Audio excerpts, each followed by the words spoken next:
আসসালামু আলাইকুম ওয়া রাহমাতুল্লাহি ওয়া বারাকাতুহু। বিসমিল্লাহির রহমানির রহিম পাঠ করার ফজিলত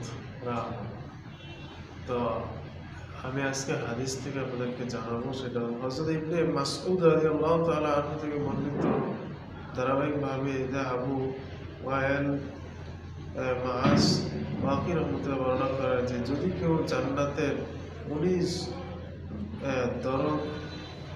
দারোগার হাত হইতে জাহান্নামের 19 দারোগার হাত হইতে আল্লাহর রহমতে মুক্তি পাইতে চায়, তাহা হইলে সে যেন বিসমিল্লাহির রহমানির রহিম পাঠ করে।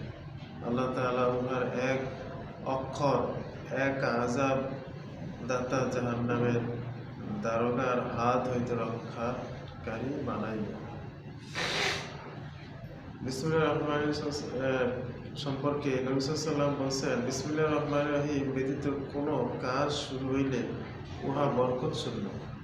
দেখা যায় আমরা দৈনন্দিন মুসলমান, আমরা বিসমিল্লাহ বলে যে কোনো কাজ শুরু করতে হয় এবং এটা সুন্নাহ। তো বিসমিল্লাহ ছাড়া কোনো কাজ যদি করা হয় তো সেটা আল্লাহ রাসূল বলেছেন সেটা কি বরকত শূন্য। বলা হয়েছে উহা কি বরকত শূন্য থাকবে। আর অন্য বর্ণনা আছে যে বিসমিল্লাহ ছাড়া যদি কেউ খাবার খায় তাহলে তার সাথে শয়তানও খায়। আরো বর্ণনা আছে যে বিসমিল্লাহ ছাড়া যদি কোনো কাজ করা হয় ওই কাজে কোনো বরকত থাকবে না। সেই কাজটা হচ্ছে লেস মানে কাটা, লেস কাটা। এবার বর্ণনা আছে মানে একটা গরু লেস কাটা এরকম দাম থাকে না, মূল্যহীন, এরকম ওই কাজটা এরকম মূল্যহীন হয়। তো বিসমিল্লাহ এই যে সুপার পাওয়ারফুল একটা আয়াত। তো এটা আপনারা অনেকভাবে এটা আমল আছে, যেমন 286 অথবা 186 বা যে কোনো একটা নির্দিষ্ট পরিমাণে একটা মাকসাদ নিয়ে পড়েন তাহলে ফল পাওয়া যায়।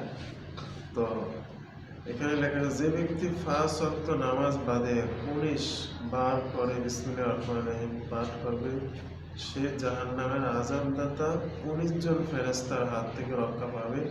যদিও হাদিসে কখনো কোনো সময় পাঠ করতে হবে বলে নির্দিষ্ট করে বলা হয়নি, কিন্তু উলামায়ে কেরাম প্রত্যেক 5 ওয়াক্ত নামাজের পরে পাঠ করার কথা বর্ণনা করেছেন। অনেক বুজুর্গের দিন বর্ণিত নিয়মে আমল করে আসছেন। তবে কোনো মুহাক্কিক উলামায়ে কেরামরা বিশেষ করে আগামী মাগরিব ঈশা ফজরের নামাজের পর 19 বার করে বিসমিল্লাহির রহমানির পাঠ করার বক্তব্য করছেন।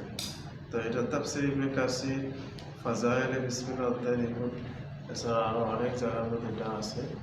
তো এই আমলটা আপনারা 286 ব্যবহার করতে পারেন, অথবা প্রতি ওয়াক্ত নামাজের পরে 19 বার ব্যবহার করতে পারেন। তাহলে আশা করি যে কোনো মাকসাদ এবং বালা মুসিবত থেকে মুক্ত থাকতে পারবেন। তো আজকে এ পর্যন্ত। আসসালামু আলাইকুম ওয়া রাহমাতুল্লাহ।